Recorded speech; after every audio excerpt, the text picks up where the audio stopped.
अस्सलाम एवरीवन। आवाज़ आ रही है बेटा आप लोगों को? और ये स्क्रीन नज़र आ रही है क्लियरली सबको?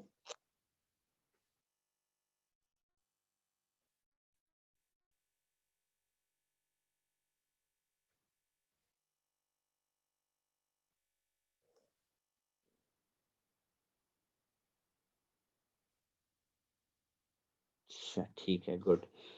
सो हमने मिड ईयर से पहले जो है आपके एटॉमिक स्ट्रक्चर तक कंप्लीट कर लिया था सब कुछ, राइट? और अब हमें उससे आगे प्रोसीड करना है। तो next chapter in line is the period 3। ये आपका इनऑर्गेनिक केमिस्ट्री का एक चैप्टर है और ये काफ़ी छोटा सा टॉपिक है। इसका अगर मैं आपको सिलेबस भी दिखाऊं अभी, सीआई का जो सिलेबस है आपका, जिसके हवाले से हम इसको अरेंज करेंगे अभी। हमारी इस वीक की जो 4 ऑनलाइन क्लासेस हैं उसके लिए मैंने इस टॉपिक को सिलेक्ट किया है, क्योंकि इन 4 क्लासेस में विद पास सिलेबस ख़त्म हो जाता है। तो ये हमारे लिए अच्छा रहेगा कि हम जब स्कूल स्टार्ट करें तो उससे पहले हमने कुछ अचीव भी कर लिया हो और स्कूल के अंदर हम एक नया फ्रेश टॉपिक भी स्टार्ट कर सकेंगे।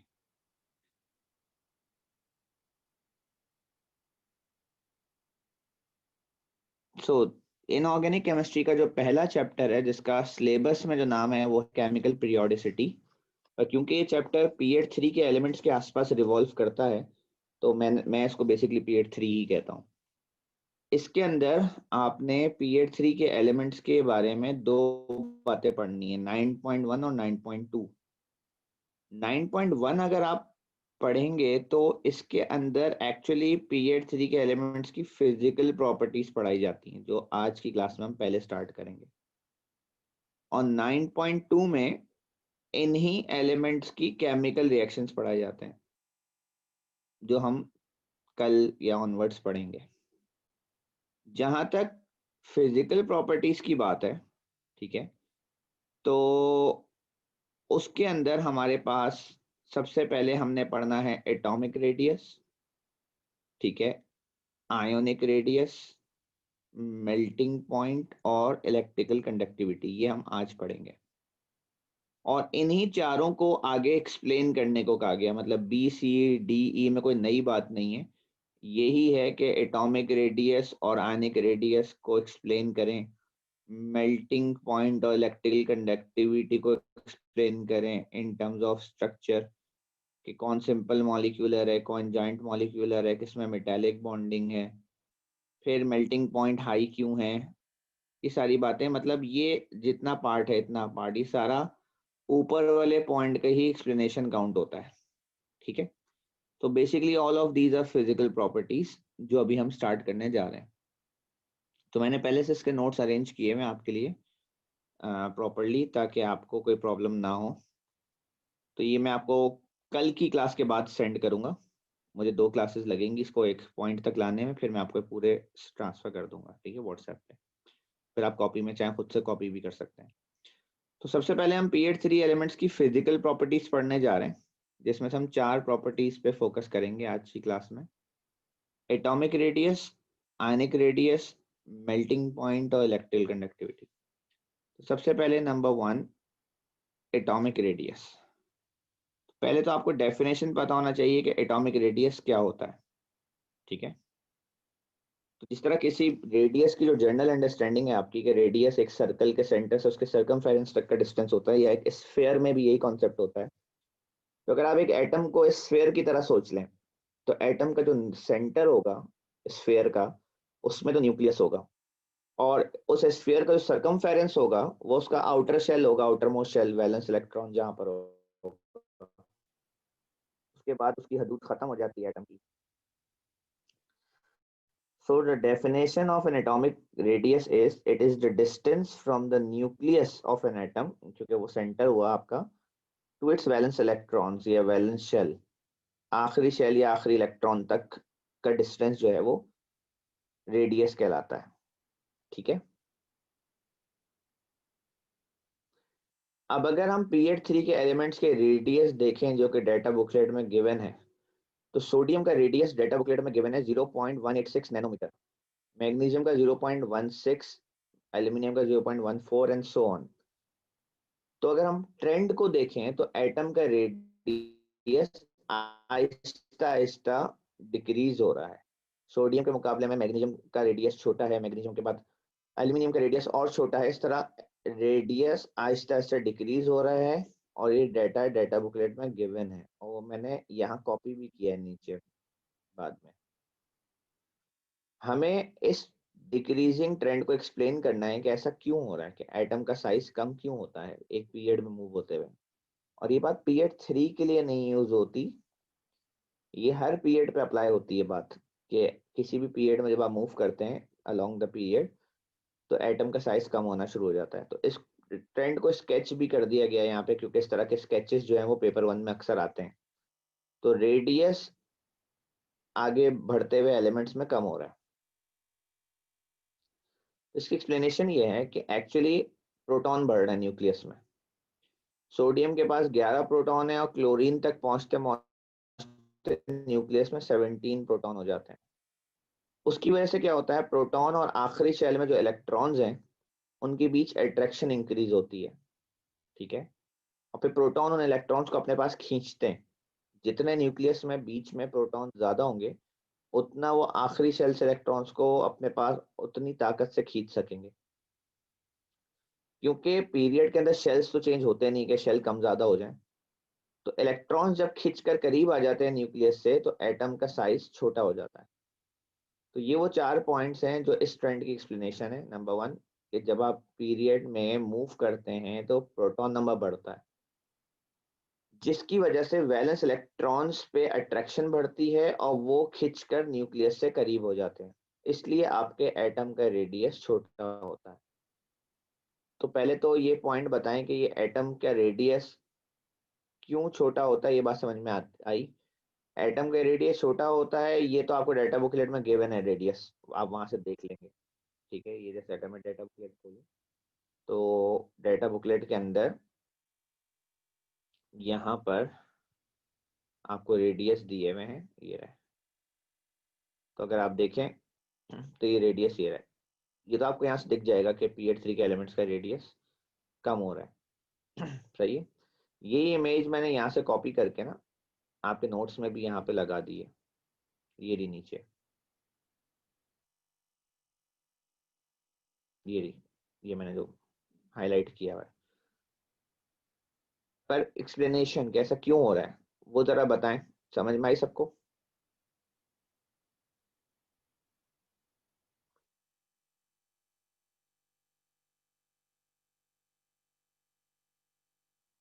ठीक है, किसी को कोई कंफ्यूजन है तो माइक अनम्यूट करके पूछ ले अभी।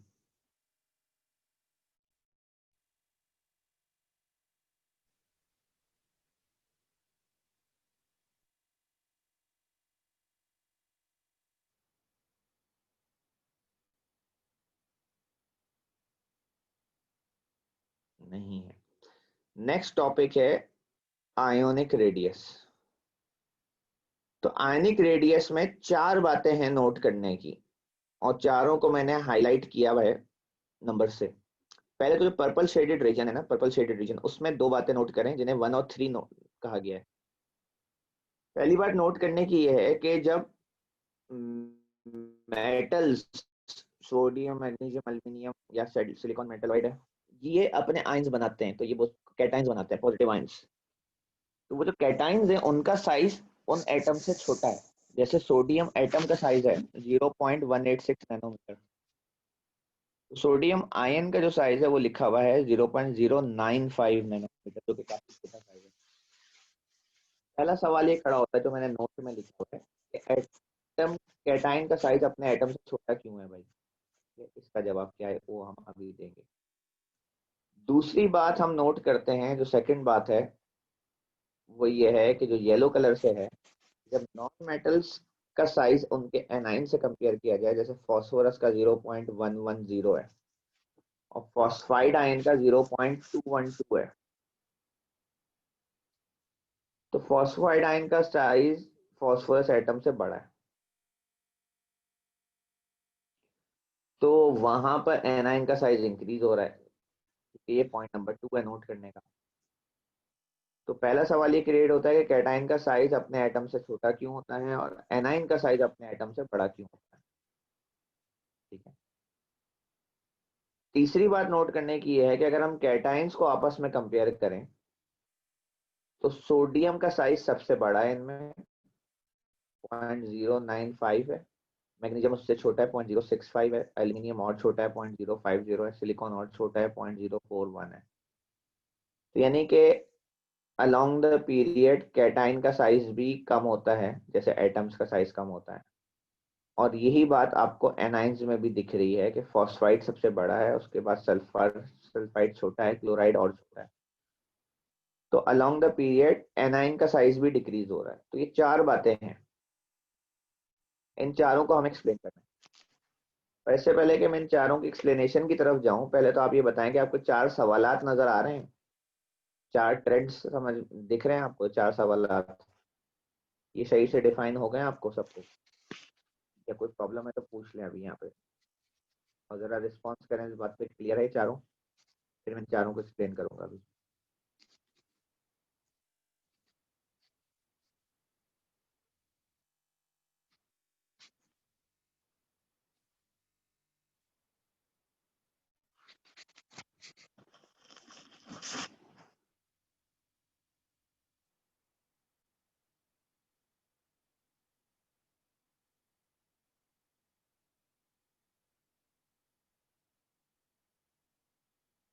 अब जो पहली बात नोट करने की थी वो ये थी कि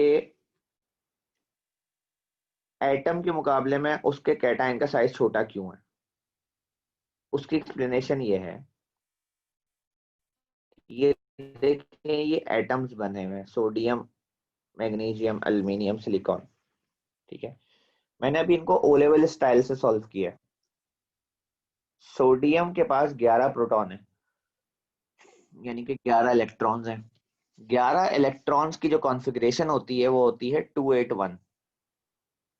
मैग्नीशियम की 282, एल्यूमिनियम की 283, सिलिकॉन की 284। तो इन सब एटम्स के पास तीन शेल्स हैं। थर्ड शेल वैलेंस शेल है, टोटल तीन शेल्स हैं जिसमें इलेक्ट्रॉन्स हैं। जब ये सब अपने आयंस बनाएंगे तो ये अपने वैलेंस शेल से इलेक्ट्रॉन्स लूज कर देंगे, तो वो शेल खाली हो जाएगा और उससे नीचे वाला शेल वैलेंस बन जाएगा। तो जब आप सोडियम के मुकाबले में सोडियम आयन की कॉन्फ़िगरेशन देखें तो वो 28 है। वो जो थर्ड शेल था वो खाली हो चुका है, अब उसका वैलेंस शेल सेकंड शेल है। और बाकी सारे एटम्स भी अपने आयंस जब बनाएंगे तो यही करेंगे। और ये सारे आयंस 28 हैं, मतलब ये सारे आयंस आइसो इलेक्ट्रिक हैं। ये सारे आयंस की कॉन्फ़िगरेशन 28 28 28 है। इसको आइसो इलेक्ट्रॉनिक कॉन्फ़िगरेशन कहते हैं, मतलब एक जैसी कॉन्फ़िगरेशन या एक जैसे इलेक्ट्रॉन्स। तो आयंस के पास दो शेल्स हैं, यानी कि एक शेल कम हो गया है। जो जो आपके सवाल का जवाब है कि एटम के मुकाबले में आयन छोटा क्यों हुआ है, कैटाइन छोटा क्यों हुआ है, तो भाई जवाब ये है कि कैटाइन्स के पास दो शेल्स हैं और एटम्स के पास तीन शेल्स हैं, यानी कैटाइन बनते वक्त एक शेल कम हो गया है, इसलिए कैटाइन का साइज छोटा होगा डेफिनेटली। जी ये बात समझ में आई सबको।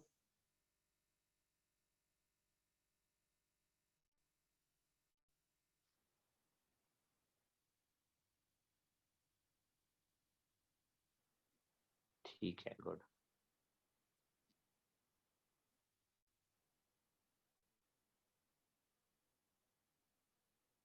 उसके बाद आपसे पूछा गया है, तो अगली बात थी कि ये आपस में इनका ट्रेंड अगर रेडियस का देखें तो सोडियम आयन का साइज है 0.095 और मैग्नीशियम आयन का साइज है 0.065। वो भी मैंने यहाँ लिख दिया दोबारा से, ऊपर टेबल में तो दिया हुआ है। एल्यूमिनियम आयन का 0.05। ये कम क्यों हो रहा है? तो कम होने की वही वजह है कि इनके प्रोटॉन बढ़ रहे हैं, जो वजह मैंने एटॉमिक स्ट्रक्चर रेडियस में बताई थी कि क्योंकि इनके न्यूक्लियस में प्रोटॉन बढ़ रहे हैं जिस तरह एटम के बढ़ रहे हैं, आयन के न्यूक्लियस में भी प्रोटॉन बढ़ रहे हैं। सोडियम के पास 11 प्रोटॉन है, मैग्नीशियम के पास 12 हो गए।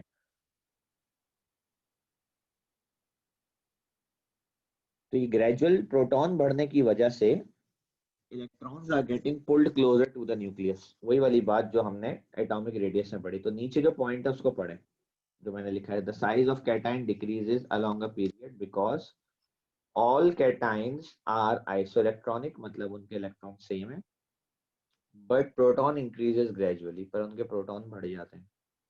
Electrons are pulled closer to the nucleus, और इलेक्ट्रॉन उस वजह से न्यूक्लियस से करीब आते जाते हैं। ये वही बात है जो हमने एटॉमिक रेडियस के लिए अभी पढ़ी थी। ये पॉइंट क्लियर है सबको बेटा?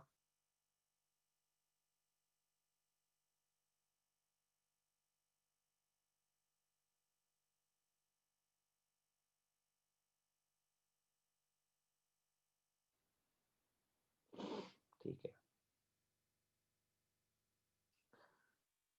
नेक्स्ट बात हमने नोट ये की थी कि एनाइन का जो साइज है वो क्यों बड़ा है और उसमें डिक्रीजिंग ट्रेंड क्यों है। तो पहली बात, वो बड़ा क्यों है।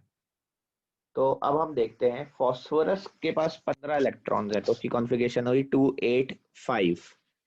सल्फर के पास 16 इलेक्ट्रॉन्स है, उसकी कॉन्फ़िगरेशन हुई 286। और क्लोरीन के पास 17 इलेक्ट्रॉन्स है, उसकी कॉन्फ़िगरेशन हुई 287। यानी कि इन सारे एटम्स के पास 3 शेल्स हैं। जब ये अपने नेगेटिव आयंस बनाएंगे तो ये सिर्फ अपने आखिरी शेल के अंदर इलेक्ट्रॉन्स को बढ़ा लेंगे। जैसे फास्फोरस अपने आखिरी शेल में इलेक्ट्रॉन 5 से बढ़ाकर 8 कर लेगा। मैंने एरो बना के दिखाया हुआ है आपको कि वो 5 से 8 हो रहा है, सिर्फ यही चेंज आ रहा है और कुछ चेंज नहीं आ रहा किसी में भी। तो ये शेल सेम रहेंगे, सही है। तो वो वाली बात के साइज छोटा हो जाएगा शेल कम होने की वजह से, वो बात तो यहाँ अप्लाई नहीं हुई। तो भाई फिर साइज बढ़ेगा क्यों? साइज सेम रहता है। अगर शेल्स 3 ही रहे तो साइज सेम रहता है। साइज इसलिए सेम नहीं रहेगा क्योंकि जो न्यूक्लियस है, प्रोटॉन है, मैं फॉस्फोरस और फॉस्फाइड की बात कर रहा हूँ, पी और P3 नेगेटिव की बात कर रहा हूँ। वो प्रोटॉन्स तो 15-15 हैं दोनों में ना, प्रोटॉन में तो फर्क नहीं है।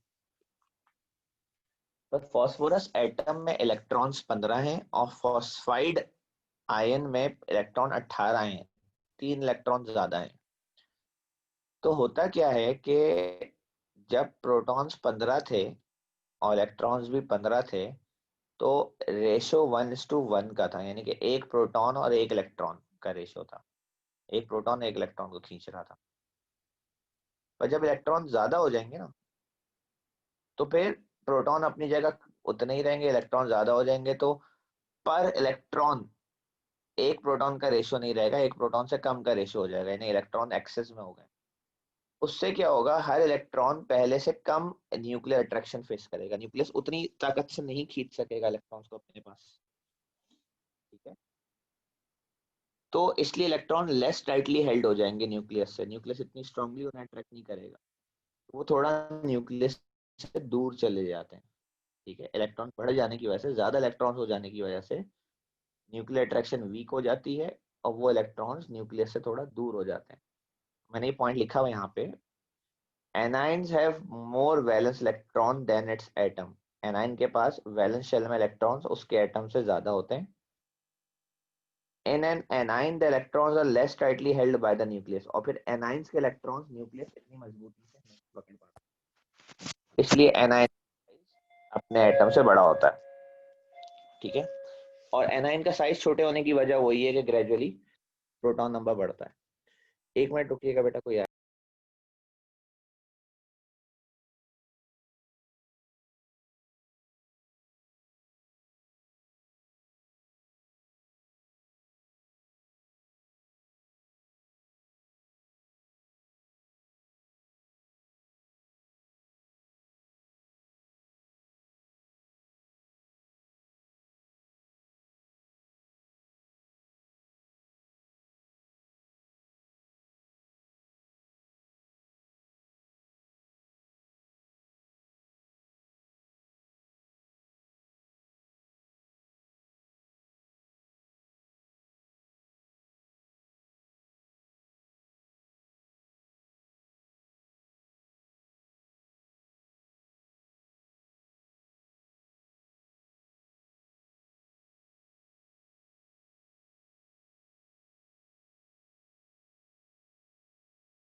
जी सॉरी, तो आवाज आ रही है बेटा अब?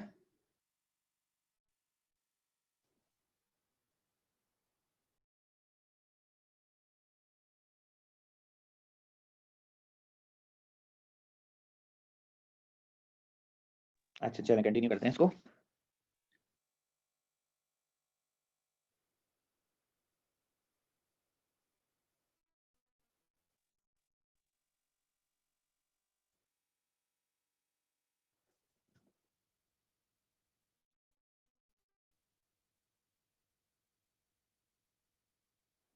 नेक्स्ट पॉइंट है हमारे पास मेल्टिंग पॉइंट।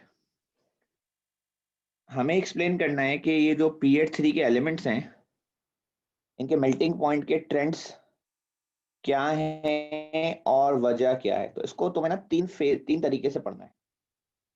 पहले मैंने यहाँ ब्रैकेट्स बनाए हुए हैं। मैंने एक तरफ magnesium, sodium, magnesium, aluminium left पे किया, उसका एक लाइन बनाई हुई है बीच में। सिलिकॉन को बीच में अकेला रखा हुआ है, फिर एक लाइन बनाई हुई है। फिर फास्फोरस, सल्फर, क्लोरीन, आर्गन एक तरफ है। क्योंकि तीन अलग सेट्स हैं, इन तीन की तीन अलग तरह से आपने इनको समझना है। सबसे पहले आप अपना फोकस जो है वो मैग्नीशियम, एल्यूमिनियम और सोडियम पर लेकर आ जाए। ठीक है, इन तीन पे। इन तीन में मैग्नीशियम का मेल्टिंग पॉइंट है 98 डिग्री। अच्छा, मेल्टिंग पॉइंट याद नहीं रखने, ये मैंने सिर्फ आपको समझने के लिए लिखा हुआ है यहाँ पे 98। सोडियम के बाद मैग्नीशियम का मेल्टिंग पॉइंट है 650 डिग्री मैग्नीशियम का, जो कि काफी बड़ा इंक्रीज है, तकरीबन 550 तक का इंक्रीज है।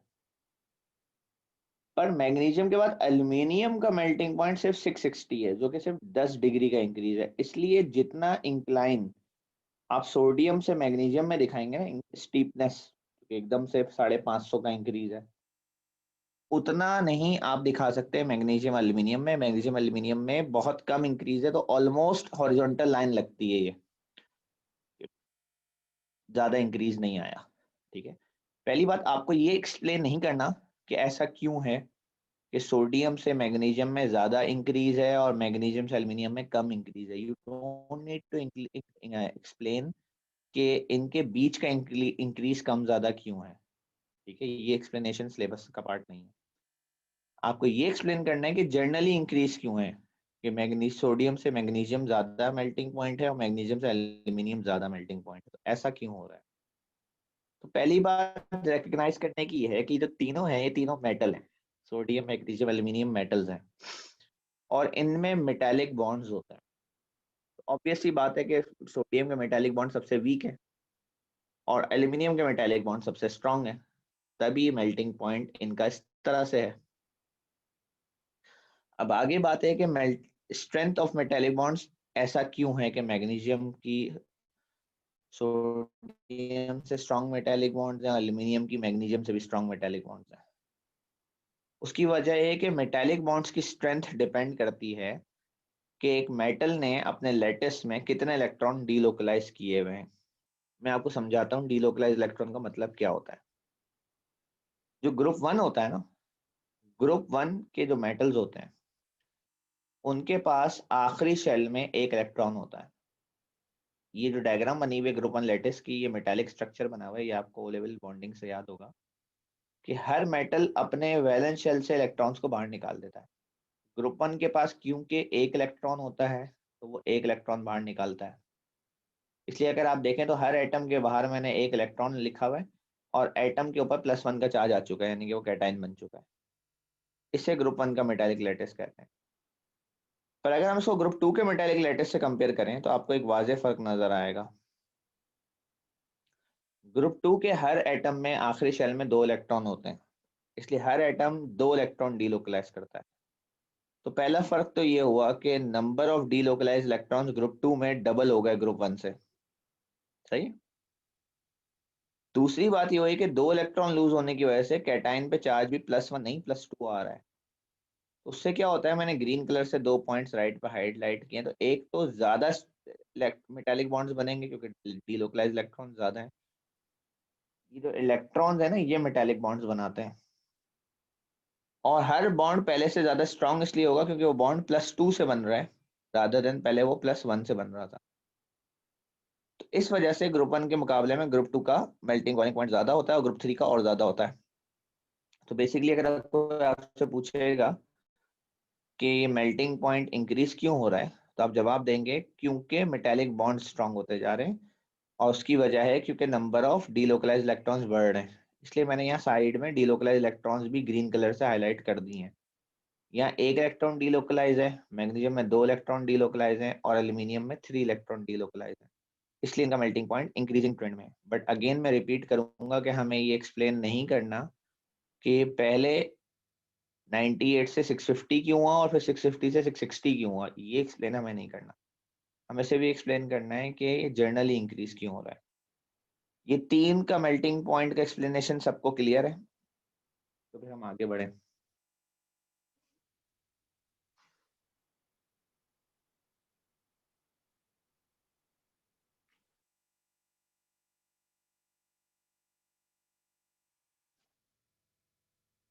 कोई कंफ्यूजन हो तो बेटा माइक अनम्यूट करके पूछ लीजिएगा, ठीक है?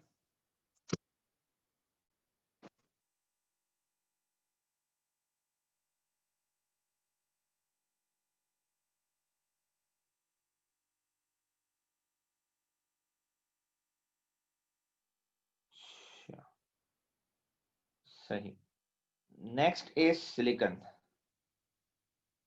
अब सिलिकॉन का मेल्टिंग पॉइंट पूरे पीरियड 3 में सबसे हाईएस्ट पॉइंट है। This is the highest melting point, ठीक है? आपका हाईएस्ट मेल्टिंग पॉइंट है यहाँ पे। उसकी वजह यह है कि सिलिकॉन जो है वो एक जाइंट कोवलेंट मॉलिक्यूल है जिसके अंदर एक स्ट्रॉन्ग कोवलेंट बॉन्ड्स होते हैं, ठीक है? इसके अंदर स्ट्रॉन्ग कोवलेंट बॉन्ड्स होते हैं। इसकी कोई और कंपैरिजन नहीं है, ना कोई वजह है, स्ट्रेट फॉरवर्ड से भी यही वजह है। आपने यही याद रखना है। अगर एग्जाम में आपसे पूछे कि इसका हाईएस्ट मेल्टिंग पॉइंट क्यों है, तो आप बोलेंगे कि वो एक जाइंट कोवलेंट मॉलिक्यूल है, उसके अंदर बहुत स्ट्रॉन्ग कोवलेंट बॉन्ड्स होता है, तो उसमें कोई कंपैरिजन नहीं है कि किसी दूसरे से कंपेयर करना है, स्ट्रेट फॉरवर्ड फैक्ट है। मेन आगे जो डिस्कशन आती है वो इन 4 की आती है: फॉस्फोरस, सल्फर, क्लोरीन और आर्गन। पहले तो मैं ये एक्सप्लेन करता चलूं कि कुछ बच्चे नीचे 4, एस के नीचे 8 क्यों लिखा। देखिए, होता ही है कि पीरियोडिक टेबल के अंदर जो एलिमेंट्स लिखे हुए होते हैं वो सिर्फ उनके एटम्स लिखे हुए होते हैं। जरूरी नहीं है कि वो नेचर में भी उसी तरह एग्जिस्ट करते हो।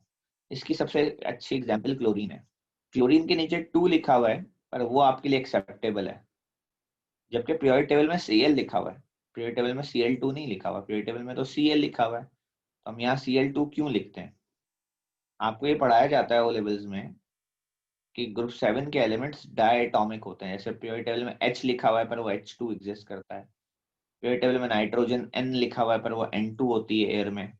आप भी इक्वेशन में O नहीं O2 लिखोगे हमेशा, क्योंकि आपको पता है कि पीरियोडिक टेबल में एटम्स लिखे हुए होते हैं पर एग्जिस्टेंस मॉलिक्यूल्स की होती है। तो भाई ये जरूरी नहीं होता कि हर एक का डायटोमिक मॉलिक्यूल हो। आपने ज्यादातर डायटोमिक मॉलिक्यूल से फोकस किया था। ओजोन O3 एक ट्राई एटॉमिक मॉलिक्यूल है। इसी तरह फास्फोरस का जो मॉलिक्यूल होता है ना वो टेट्रा एटॉमिक होता है। फास्फोरस पीरियोडिक टेबल में तो P लिखा हुआ होता है पर वो एग्जिस्ट P4 की फॉर्म में करता है नेचर में। इसी तरह सल्फर ऑक्टा एटॉमिक मॉलिक्यूल होता है। सल्फर पीरियोडिक टेबल में तो ClS लिखा हुआ है पर वो एग्जिस्ट एज S8 करेगा, ठीक है? इसलिए ये नंबर्स लिखे हुए हैं। आर्गन Ar इसलिए लिखा हुआ है क्योंकि वो मोनो एटॉमिक है, ठीक है? तो वो तो आपको पता है कि आर्गन सिंगल एटम है, तो वो इसलिए Ar लिखा हुआ है। आई होप ये नंबर्स वाली बात आपको समझ में आ गई होगी।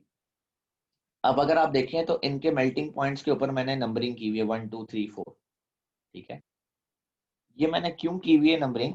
क्योंकि पहले तो आप ये समझें कि ये सब के सब सिंपल मॉलिक्यूल्स हैं, जाइंट मॉलिक्यूल्स नहीं है। सिलिकॉन जाइंट मॉलिक्यूल है, ये जाइंट नहीं है, सिंपल मॉलिक्यूल है। सिंपल मॉलिक्यूल में वेंडर वॉल फोर्स रिस्पॉन्सिबल होती है मेल्टिंग पॉइंट की, ठीक है? Vendor wall force. और हमें पता है कि vendor wall force directly proportional है इलेक्ट्रॉन्स के। तो हमने क्या किया है, इन चारों के इलेक्ट्रॉन्स का हिसाब किताब किया है। ये देखें, P4 में 4 फॉस्फोरस एटम है, एक फॉस्फोरस एटम के पास 15 इलेक्ट्रॉन होते हैं, तो टोटल P4 में 60 इलेक्ट्रॉन्स होंगे। S8 में 8 सल्फर के एटम्स हैं, एक सल्फर के एटम में 16 इलेक्ट्रॉन्स होते हैं, तो 8 में 128 इलेक्ट्रॉन्स होंगे। क्लोरीन में 2 हैं क्लोरीन एटम्स, एक में 17 इलेक्ट्रॉन है तो 2 में 34 होंगे। आर्गन में टोटल 18 इलेक्ट्रॉन होंगे। तो इनमें से जिसमें इलेक्ट्रॉन सबसे ज्यादा हैं उसकी वैन डर वाल्स फोर्स सबसे ज्यादा होगी और उसका हाईएस्ट मेल्टिंग पॉइंट होगा, तो दैट इज सल्फर। सल्फर की वैन डर वाल्स फोर्स सबसे ज्यादा है, इसलिए उसका मेल्टिंग पॉइंट सबसे ज्यादा है। आर्गन की वैन डर वाल्स फोर्स सबसे कम बनेगी क्योंकि उसके इलेक्ट्रॉन्स कम है, तो उसका मेल्टिंग पॉइंट भी सबसे कम बनेगा। तो वैन डर वाल्स फोर्स और मेल्टिंग पॉइंट डायरेक्टली प्रोपोर्शनल होते हैं, इसलिए ये ट्रेंड है। आपने हाईएस्ट थोड़ा ऊपर करके उसको रखना है जिसके इलेक्ट्रॉन सबसे ज्यादा है, तो वो सल्फर है। सबसे नीचे आपने उसको रखना है जिसके इलेक्ट्रॉन सबसे कम है। तो अगर आप गौर से देखें तो इस तरह हमने इनको अरेंज किया हुआ है based on number of electrons. तो आप कहें तो मैं यहाँ इलेक्ट्रॉन्स लिख भी दूं कि यहाँ पे 128 इलेक्ट्रॉन्स हैं, यहाँ पर 60 इलेक्ट्रॉन्स हैं, यहाँ पर 34 इलेक्ट्रॉन्स हैं और यहाँ पर सिर्फ 18 इलेक्ट्रॉन्स हैं। ठीक है, ये क्लियर है बेटा सबको पॉइंट?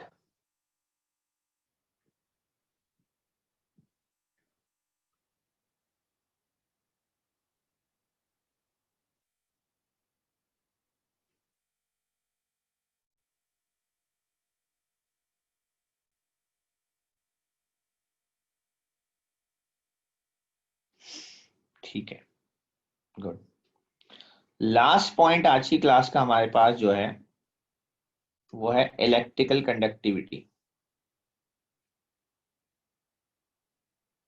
इलेक्ट्रिकल कंडक्टिविटी सबसे आसान पॉइंट है इस टॉपिक का, क्योंकि इसमें जो पहले तीन है सोडियम मैग्नीशियम एल्यूमिनियम, ये तीन तो मेटल्स हैं।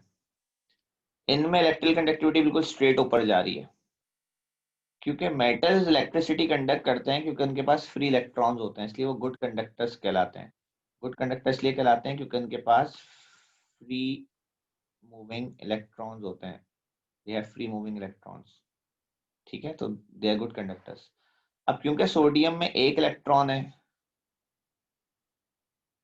पर एटम फ्री, मैग्नीशियम में 2 इलेक्ट्रॉन पर एटम फ्री हैं और एल्यूमिनियम में 3 इलेक्ट्रॉन्स पर एटम फ्री हैं, इसलिए इलेक्ट्रिकल कंडक्टिविटी बढ़ रही है। ठीक है, ये तो आपको वही मेटालिक बॉन्डिंग वाली बात हो गई, जितने ज्यादा इलेक्ट्रॉन फ्री होंगे उतनी इलेक्ट्रिकल कंडक्टिविटी हाई होगी। नॉन मेटल्स जो है वो इंसुलेटर्स हैं। यहाँ पर आपको पता है कि इनके पास, किसी के पास भी इनमें से यहाँ से लेके यहाँ तक किसी के पास भी नो फ्री इलेक्ट्रॉन्स, इनके पास इलेक्ट्रॉन्स ही नहीं है, कोई फ्री मूविंग इलेक्ट्रॉन्स ही नहीं, इसलिए इलेक्ट्रिसिटी कंडक्ट ही नहीं करते, यहाँ कोई पॉइंट ही नहीं है। सिलिकॉन सेमीकंडक्टर है, यानी कि एक पुअर कंडक्टर है, तो उसकी इलेक्ट्रिकल कंडक्टिविटी होती है पर बहुत कम। तो बस आपने ये 3 पॉइंट्स याद रखने, सिलिकॉन पुअर कंडक्टर है और ये आखिरी के इंसुलेटर है तो उसमें कोई इलेक्ट्रॉन्स नहीं है। ठीक है, तो इलेक्ट्रिकल कंडक्टिविटी सबसे आसान पॉइंट है इन चारों पॉइंट्स में से। कल की क्लास में इंशाल्लाह हम इनके केमिकल प्रॉपर्टीज स्टार्ट करेंगे। अभी हमने 9.1 फिजिकल प्रॉपर्टीज पढ़ी हैं। ठीक है, हमने part A, part B, part C और पार्ट ई आज कंप्लीट कर लिया है। ठीक है, और ये जो पार्ट डी था ये हम पहले ही पढ़ चुके हैं। फर्स्ट आयनाइजेशन एनर्जी का जो ट्रेंड है पीरियड में, जो ट्रेंड होता है एटॉमिक स्ट्रक्चर में, हमने ये पढ़ लिया है। तो 9.1 हमने अभी कंप्लीट किया है। कल हम 9.2 स्टार्ट करेंगे। ये चैप्टर छोटा सा है। ठीक है, और फिर हम क्वेश्चंस करेंगे। कोई सवाल किसी स्टूडेंट का यहाँ तक बेटा?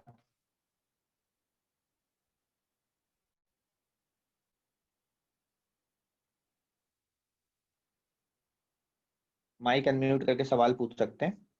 बाकी इंस्ट्रक्शंस आपके लिए ये है कि इस चैप्टर को जरा बुक से पढ़ना शुरू कर दें प्लीज। कल थोड़ा सा इसको बुक से पढ़कर आइएगा। आपको इस वीक में मेरा साथ देना है इस चैप्टर को टाइमली खत्म करने में, ताकि हम सिलेबस को टाइमली खत्म कर सकें। आपको पता है आपकी सीए की रजिस्ट्रेशन जा रही है, अब सिर्फ 3 महीने का टाइम रह गया है और हमें पेपर्स को फेस करना है आगे। तो साथ मिलकर इंशाल्लाह सिलेबस करना है अच्छे से। तो आप साथ देंगे तो फिर काम पॉसिबल हो पाएगा। तो जो बच्चा देगा उसका काम मेरे साथ पॉसिबल होगा, जो इंडिविजुअली नहीं मेहनत करेगा साथ में उसका हम क्या कर सकते हैं बेटा। ठीक है, तो बस लग जाए, आप शुरू हो जाए। ओके बेटा, अल्लाह हाफिज।